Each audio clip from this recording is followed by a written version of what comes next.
Imagina por un momento que formas parte de la élite absoluta del combate. Has atravesado el infierno del entrenamiento más exigente que existe. Has sobrevivido a misiones en desiertos donde el calor calcina la piel y en selvas donde cada criatura quiere acabar contigo. Eres un Navy SEAL. Empuñas un fusil HK-416, llevas visión nocturna, que vale más que una casa, y cuentas con el respaldo de la nación más poderosa del planeta. Ahora coloca a 30 de esos hombres en medio de una Medellín gris, húmeda y paranoica en el año 1989. Hablamos del año en que Pablo Escobar no era simplemente un narcotraficante, sino un estado paralelo, un dios oscuro que mantenía a un país entero bajo un embrujo de sangre y billetes. Hoy vamos a desmontar un escenario que parece fantasía de acción, pero que en realidad es una pesadilla sin salida. ¿Podrían realmente 30 Navy SEALs haber eliminado al patrón en su momento de Mayo Ere Gloria? Prepárate, porque no vamos a hablar de tácticas de manual, sino de cómo la depravación más retorcida y el realismo crudo de los años 80 habrían convertido esa operación en una trampa mortal para la tecnología más avanzada del mundo. Para entender esto, primero hay que abandonar la idea de que Pablo estaba escondido. En 1989, el cártel de Medellín movía $60 millones al día. Pablo era dueño del aire, de las rutas y sobre todo de los ojos de la gente. El primer gran obstáculo para nuestros 30 SEALs no habría sido el fuego cruzado, sino lo que podríamos llamar el control de la miseria. Pablo había levantado barrios enteros como el célebre Medellín sin tugurios, donde la gente lo veneraba como a un santo. En esos laberintos de ladrillo y cemento, un equipo de 30 extranjeros, por muy camuflados que fueran, destacaría como una mancha de aceite en un vaso de agua. Aquí entra el factor más inquietante. Escobar no necesitaba radares sofisticados porque contaba con miles de niños de 10 años a quienes obsequiaba balones de fútbol y zapatos, y que actuaban como informantes. Estos niños, conocidos en el mundo de Pablo como campaneros, eran capaces de detectar cualquier movimiento extraño y reportarlo en minutos. Imagina a los SEALs intentando una infiltración sigilosa mientras una abuela que vende arepas en la esquina ya le ha enviado un mensaje al sicario de turno. El espionaje no era tecnológico, era social, y contra eso, un satélite de la CIA resulta completamente inútil. Hablemos ahora de la defensa inmediata del patrón. Sus sicarios no eran soldados disciplinados, eran lo que hoy llamaríamos fanáticos del bazuco. El bazuco es un residuo de cocaína mezclado con sustancias tóxicas que provoca paranoia agresiva e insensibilidad total al dolor. En 1989, los anillos de seguridad de Pablo estaban formados por jóvenes que habían crecido viendo la muerte como una rutina cotidiana. Aquí es donde la narrativa se vuelve verdaderamente perturbadora. Existía una práctica entre los sicarios llamada la consagración de las balas. Antes de cada misión, sumergían los proyectiles en fluidos corporales o en brebajes de santería, convencidos de que esto les otorgaba un poder místico capaz de atravesar cualquier chaleco antibalas. Un Navy SEAL está entrenado para enfrentarse a ejércitos racionales. Pero, ¿cómo se mantiene la calma táctica cuando te enfrentas a una horda de adolescentes drogados que no buscan sobrevivir, sino morir bendecidos mientras vacían un cargador en tu dirección? Es una asimetría moral que destruye cualquier esquema de combate convencional. Si el asalto ocurriera en la Hacienda Nápoles, el escenario pasaría de ser una guerra a una película de horror surrealista. Imagina a los 30 SEALs avanzando por los terrenos de la finca en plena oscuridad. No solo tendrían que lidiar con sensores de movimiento y patrullas armadas, sino con una barrera biológica impensada que Pablo importó desde África. Los hipopótamos y rinocerontes de Escobar no eran simples mascotas, eran obstáculos territoriales de tonelada. Hay relatos que mencionan cómo el cártel utilizaba a estos animales para deshacerse de los cuerpos de los soplones. Imagina el impacto psicológico para un operador de élite al descubrir restos humanos en los estanques de los hipopótamos mientras intenta mantener el sigilo. Además, la hacienda contaba con una red de túneles que parecían laberintos,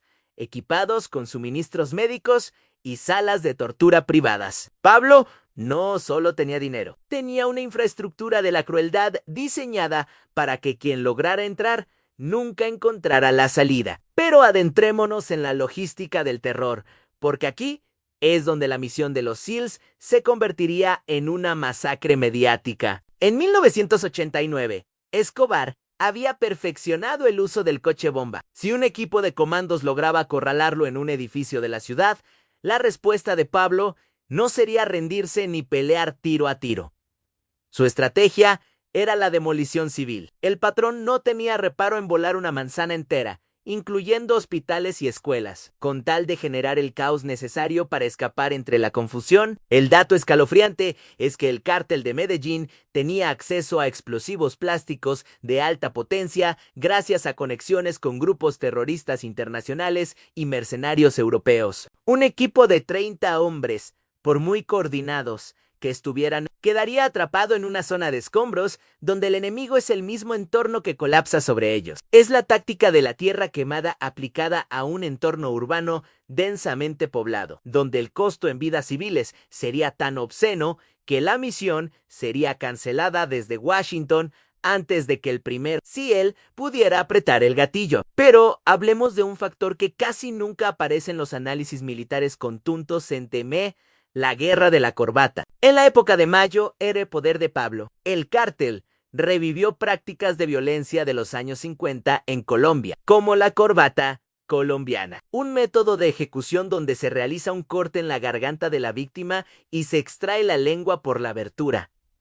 Pablo utilizaba estas imágenes para enviarlas a sus enemigos. Si uno solo de los 30 SEALs caía prisionero, el resultado no sería una negociación de rehenes. Sería un video brutal distribuido a través de las redes del narcotráfico a nivel mundial. La depravación estética de Escobar buscaba generar un choque psicológico que anulara por completo la voluntad de lucha de cualquier nación extranjera. Estamos hablando de un hombre que puso precio a la cabeza de cada policía del país, pagando $2.0 por cada uniforme entregado. En 1989, era una cacería humana constante, donde los taxistas, los camareros y hasta los niños de la calle estaban motivados económicamente para vender la ubicación de cualquier extranjero sospechoso. Pero hay otro elemento inquietante. Escobar tenía una obsesión por el esoterismo y la protección espiritual. Se dice que en sus casas de seguridad siempre había enterramientos y rituales de magia negra destinados a confundir a sus perseguidores. Aunque para un general del Pentágono esto suene absurdo, para el soldado colombiano que debía apoyar a los SEALs, ese terror era absolutamente real y minaba la moral desde adentro. La inteligencia humana fallaría porque los informantes locales estarían más aterrorizados por las maldiciones de Pablo que por las promesas de la CIA. Además, hay que considerar la infiltración total. En 1989, Pablo tenía micrófonos dentro de las oficinas de los altos mandos militares y pagaba sueldos que triplicaban el presupuesto oficial de la policía. Es muy probable que los SEALs llegaran a un lugar que Pablo ya había abandonado horas antes, dejando tras de sí una trampa de explosivos o un grupo de sicarios suicidas listos para volar todo por los aires. Analicemos ahora la capacidad de fuego de ambos bandos. Mientras los SEALs confiaban en la precisión, Pablo confiaba en la saturación. En el año 89, el cártel importaba cargamentos de fusiles, el K-47 y explosivos de grado militar que llegaban en los mismos aviones que regresaban de depositar cocaína en las Bahamas. No era raro ver a adolescentes de 15 años manejando lanzagranadas RPG en las comunas de Medellín. La idea de un combate limpio entre 30 SEALs y la guardia de Pablo es un mito. Sería un enfrentamiento contra una masa informe de atacantes que emergen desde las alcantarillas, desde las ventanas de los apartamentos y desde las sombras de los callejones. El realismo crudo nos dice que la superioridad técnica se diluye cuando te disparan desde 1000 direcciones diferentes en una ciudad donde nadie quiere que estés. El escenario más probable es que los SEALs quedaran atrapados en un punto de matanza urbano donde la única salida sería solicitar un ataque aéreo masivo, algo que políticamente habría sido un suicidio para Estados Unidos. Incluso si consideramos que los 30 SEALs lograran infiltrarse y llegar hasta la habitación de Pablo, se encontrarían con un hombre que ya había decidido su propio destino. En 1989, Pablo repetía constantemente su lema: preferimos una tumba en Colombia que una cárcel en Estados Unidos. Tenía preparada lo que él llamaba la salida final. Cada una de sus guaridas estaba diseñada para ser incinerada o volada desde adentro. El dato más perturbador es que Pablo a menudo obligaba a sus propios familiares o amantes a estar presentes en esos refugios, utilizándolos como escudos humanos. El impacto psicológico de enfrentarse a un objetivo de alto valor dispuesto a sacrificar a su propia gente para evitar la captura es algo que puede paralizar hasta al soldado más veterano.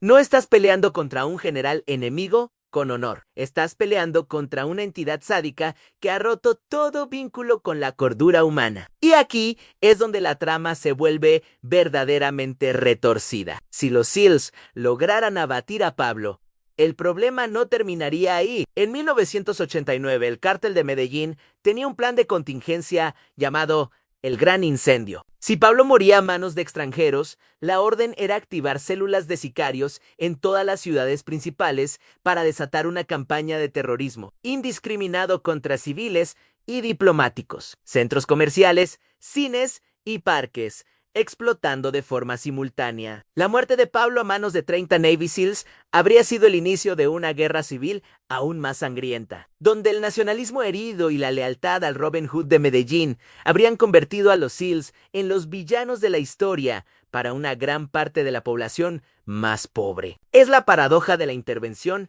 El éxito táctico puede conducir al desastre estratégico total. La conclusión lógica y amarga es que aunque 30 Navy SEALs son físicamente capaces de eliminar a cualquier ser humano sobre la Tierra, la estructura de poder de Pablo Escobar en 1989 era un organismo vivo y retorcido que se alimentaba del caos. No era un hombre, era una metástasis social. Los SEALs habrían ganado el tiroteo, pero habrían perdido la guerra en las primeras 48 horas ante una ciudad que los vería como invasores y un enemigo que no conoce reglas, ni moral, ni miedo al infierno. La verdadera superioridad de Pablo no estaba en sus armas, sino en su capacidad para arrastrar a un país entero hacia su propia oscuridad, convirtiendo la realidad en un escenario tan perturbador que ni siquiera la mejor unidad de fuerzas especiales del mundo habría podido limpiar sin quemar la ciudad entera en el proceso. Ahora te pregunto a ti, Ann, después de ver cómo la logística de la muerte y el fanatismo de los sicarios protegían a este hombre, ¿crees que el Pentágono realmente sabía a lo que se enfrentaba? ¿O crees que la historia de los Navy SEALs en Medellín habría terminado siendo el episodio más oscuro y perturbador de toda la historia militar estadounidense? Te leo en los comentarios.